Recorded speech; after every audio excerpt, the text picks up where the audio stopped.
नमस्कार सभी दर्शकों को।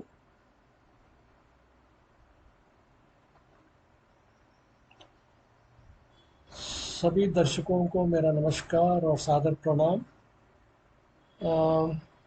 मेरे channel change your destiny through ज्योतिष चैनल में आपका सबका स्वागत है। आज का विषय है नवतार चक्र। नवा मतलब नाइन, नव। तारा मतलब कॉन्स्टलेशन, नक्षत्र। तो हमें पता है कि हम जोडियाक में, ठीक है, जोडियाक में 27 नक्षत्र हैं, 27 नक्षत्र, 27 नक्षत्र हैं। ठीक है, ये मुंडेन एस्ट्रोलॉजी के लिए बहुत काम आता है। 28 नक्षत्र जो है अभिजीत नक्षत्र है। अभिजीत नक्षत्र हम जब मुंडेन की बात करते हैं तो हम अभिजीत नक्षत्र को इम्पोर्टेंस नहीं देते हैं। ठीक है, सिर्फ हम 27 नक्षत्र को हम इम्पोर्टेंस देते हैं।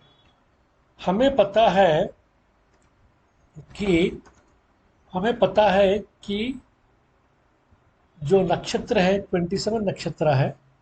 ठीक है, और उसके बाद जो नक्षत्र का जो अ, नक्षत्र, ये नवतार में हम कैसे उसको कैटेगराइज करते हैं उसके बारे में हम जानते हैं। नवतार चक्र में 9 चीज, 9 कैटेगरीज है। वो कैटेगरीज क्या है देखिए। जन्म, संपत, जन्म संपत, विपत, प्रत्यारी। उसके बाद आता है, एक मिनट, जन्म संपत, विपत, प्रत्यारी, क्षेम तारा। उसके बाद आता है क्षेम तारा। उसके बाद प्रत्याक, साधना, नैधान,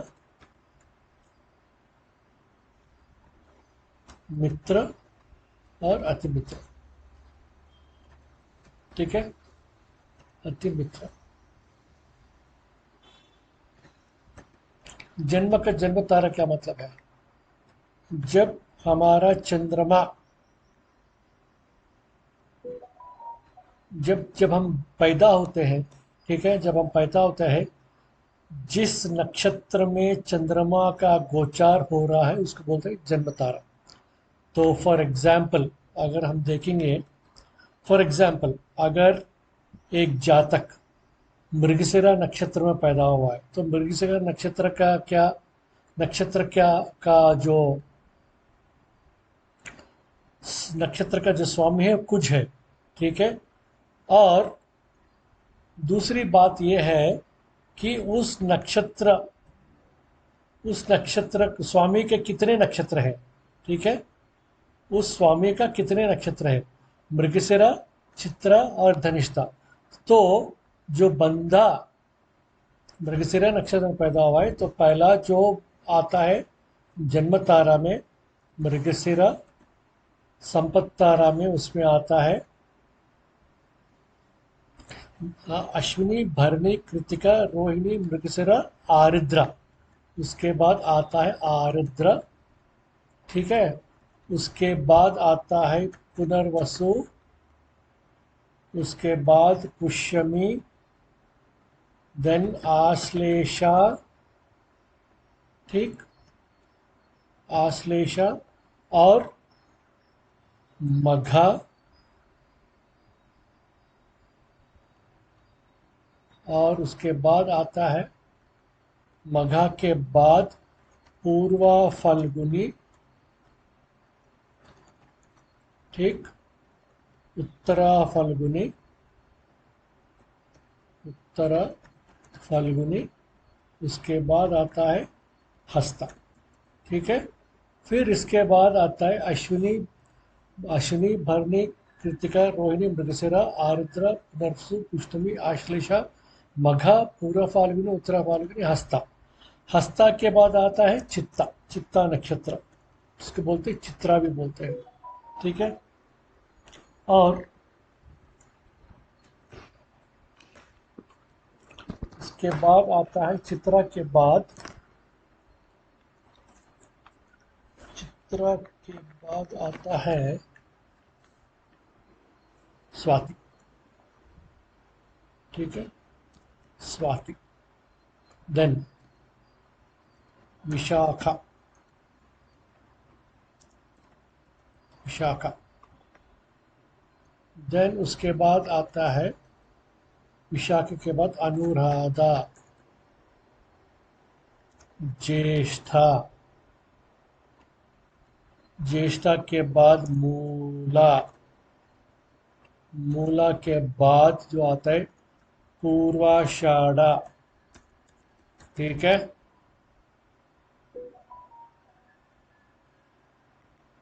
ये पूर्वा फाल्गुनी है। ठीक है, पूर्वाषाढ़ा के बाद आता है उत्तराषाढ़ा, उत्तराषाढ़ा। हस्ता के बाद आता है श्रवण। ठीक, चित्रा के बाद, श्रवणा के बाद क्या आता है? श्रवणा के बाद आता है धनिष्ठा, उसके बाद आता है शतभिषा, शतभिषा।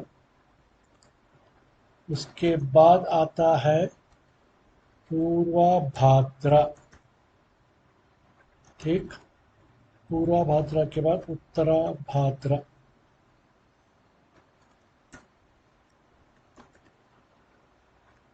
ठीक, उसके बाद आता है रेवती, उसके बाद अश्विनी, देन भरणी, उसके बाद आता है कृतिका, उसके बाद आता है रोहिणी। ठीक है, तो हमारे पास जो है 27 स्टार्स है और 9 प्लैनेट्स है। ठीक है, और इसका मतलब क्या है? 9 इंटू 3 इज इक्वल टू 27। मतलब ये नवतारा है, चक्र नवतारा है, उसमें तीन तीन तारा है जो है जन्म, संपद, विपद, क्षेम, प्रत्यारी, साधना, नैधाना, मित्र और अतिमित्र को आ जाता है। ये इसका स्वामी क्या है? मृगशिरी का स्वामी है मार्स। ठीक है, उसके बाद क्या आता है? उसके बाद राहु, उसके बाद जुपिटर, उसके बाद क्षेम तारे में क्या आता है? Saturn, Saturn. Then we have Mercury, Mercury आएगा यहाँ पे, बुध आएगा। इसके बाद आएगा केतु।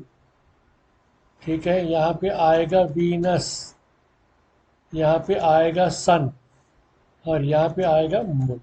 ठीक है, अगर हम विंशोत्तरी दशा देखिए, विंशोत्तरी दशा का जो सीक्वेंस देखते हैं, ठीक है, उसका जो है Ketu, Venus, Sun, Moon, Mars, Rahu, Jupiter, Saturn और मर्क्यूरी।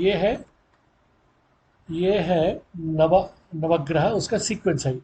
ठीक है जी। अभी जिस तरह से मैंने बोला था, पाकिस्तान में जब देखेंगे उनका नवतार चक्र, तो नक्षत्र कौन सा था उनका, एक बार चेक करेंगे कौन सा नक्षत्र में उनका। हाँ ठीक है, यहाँ पे पता लग जाएगा। शनि के नक्षत्र में पैदा हुए हैं। ठीक है, शनि का नक्षत्र में उनका पैदाइश हुआ है। मून कहाँ पे है? पुष्यमी नक्षत्र में पैदा। पुष्यमी नक्षत्र का मालिक कौन है? शनि है। तो नवतार चक्र कहाँ से स्टार्ट होगा? नवतार चक्र जो है पुष्यमी नक्षत्र में स्टार्ट होगा। नक्षत्र 1, नक्षत्र 2, नक्षत्र 3।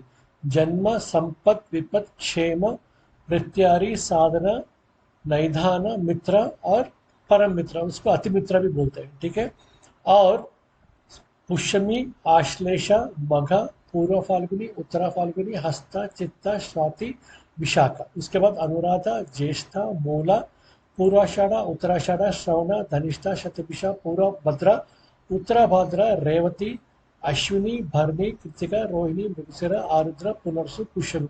पुनर्वसु के बाद फिर पुष्यमी आ गया। ठीक है, तो एक कंटिन्यूटी है, पुष्यमी से लेके लास्ट जो है पुनर्वसु है, पुनर्वसु से लेके पुष्यमी है। ठीक है जी।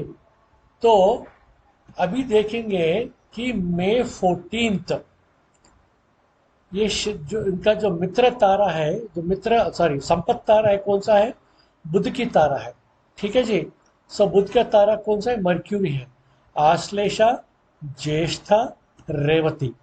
तो हम जब ट्रांसिट डालेंगे मई 14 को, आईएमएफ ने उनको 2.1 बिलियन का लोन सैंक्शन किया है। ठीक है। तो उस टाइम का देखिए, उस टाइम का जो बुध है, बुध कहाँ पे उसका ट्रांसिट हो रहा है? ये अश्विनी नक्षत्र में ट्रांसिट हो रहा है। ठीक है। मगर संपत तारा कौन सा है? संपत तारा तो कुछ ना कुछ तो होना है ना। संपत तारा क्या है इनका? संपत तारा देखिए, इनका संपत तारा है ट्रांसिट्स के पहले आश्लेषा, ज्येष्ठा, रेवती। और ये तीन नक्षत्र आश्लेषा, ज्येष्ठा, रेवती कहाँ पे ट्रांसिट हो रहे हैं? कहाँ पे ट्रांसिट हो रहे हैं? आश्लेषा, ज्येष्ठा, रेवती। देखिए, आश्लेषा जो है जन्म तारे में गया हुआ है, ज्येष्ठा जो है चंद्रमा में गया हुआ है, फिर आश्लेषा बुध की तारा में गया हुआ है, क्योंकि आश्लेषा, ज्येष्ठा, रेवती। ठीक है। ये संपत तारा में चले गया है। ठीक है।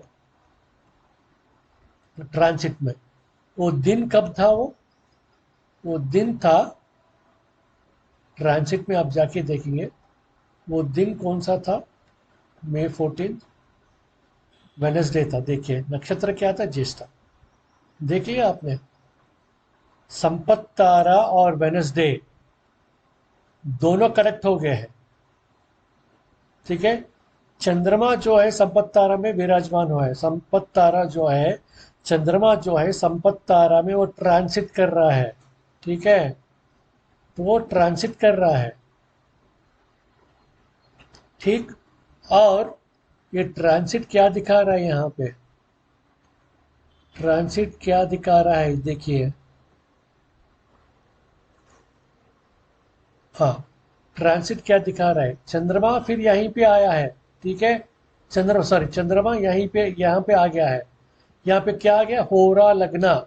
होरा लगना का मतलब है पैसा, मनी पॉइंट। ठीक है। ये मनी पॉइंट है। सो जब चंद्रमा ज्येष्ठा नक्षत्र में जा रहा है और होरा लग्न के ऊपर से वो ट्रांसिट भी हो रहा है। होरा लग्न का हम उसका ओरिजिनल होरा लग्न कहाँ है? उसका ओरिजिनल होरा लग्न है कहाँ पे? ये मकर राशि है। चंद्रमा कहाँ पे ट्रांसिट हो रहा है? वृश्चिक नक्षत्र, वृश्चिक राशि में ट्रांसिट हो रहा है। ठीक है। चंद्रमा का नंबर क्या है? सूर्य 1 नंबर है, चंद्रमा 2 नंबर है न्यूमरोलॉजी के हिसाब से। Sun is 1, 2 is Moon, Jupiter is 3, Rahu is 4, Mercury is 5, Venus is 6, 7 is Ketu, 8 is Saturn, 9 is Mars. तो देखिए, होरा लग्न के ऊपर ट्रांसिट में चंद्रमा जो है, संपत तारा में ट्रांसिट हो रहा है। ठीक है। ये अच्छा है ये। ठीक है। सो संपत तारा में जब ट्रांसिट हुआ था तो ऑटोमेटिकली उनको पैसा मिल गया है। दूसरी बात, दशा देखिए क्या चल रहा है यहाँ पे? चंद्र की महारदशा चल रही है। जिसका अंतरदशा चल रहा है, क्या चल रहा है? सूर्य की अंतरदशा चल रही है। 14 मई 2025 को उनको पैसा मिला है। उसका कौन सा प्रत्यांतर दशा चल रहा है? बुध की प्रत्यांतर दशा चल रहा है। और बुध क्या है यहाँ पे? यहाँ पे क्या दिखा रहा है बुध? ये देखिए यहाँ पे कैसा कनेक्ट हुआ है। बुध क्या दिखा रहा है? संपत तारा। ठीक है। संपत तारा दिखा हुआ है, तो जब भी बुध की दशा आया था तो उनको पैसा मिला है। When did IMF give loans to Pakistan? ठीक है जी। Ninth, IMF approved 1.3 billion loans to on 9th of May 2025। देखेंगे 9th of May, 9th of May 2025। और संपत तारा में कुछ भी नहीं है। देखिए संपत तारा में कुछ भी नहीं है, बट मार्स जा रहा है, ट्रांसिट हो रहा है, देखिए मार्स ट्रांसिट हो रहा है, ठीक है। मार्च जो है ट्रांसिट हो रहा है। 9 मई 2025 बोल रहा है वो, 9 मई 2025। तो कौन सा जा रहा है यहाँ पे? 9 मई, तो शनि की दशा और और राहु का सूक्ष्म दशा, और ये देखिए यहाँ पे मार्स का प्राण अंतरदशा। इसका मतलब क्या है? किसी की भी दशा में, जहाँ अंतरदशा हो सकता है, प्रत्यांतर दशा हो सकता है, सूक्ष्म दशा हो सकता है, प्राण अंतरदशा भी हो सकता है। इसी दशा में, किसी न किसी दशा में, जब भी संपत्ति तारा में कोई भी ग्रह का संचार हो रहा है, 120% वहां पे पैसा आएगा, ठीक है, पैसा आएगा।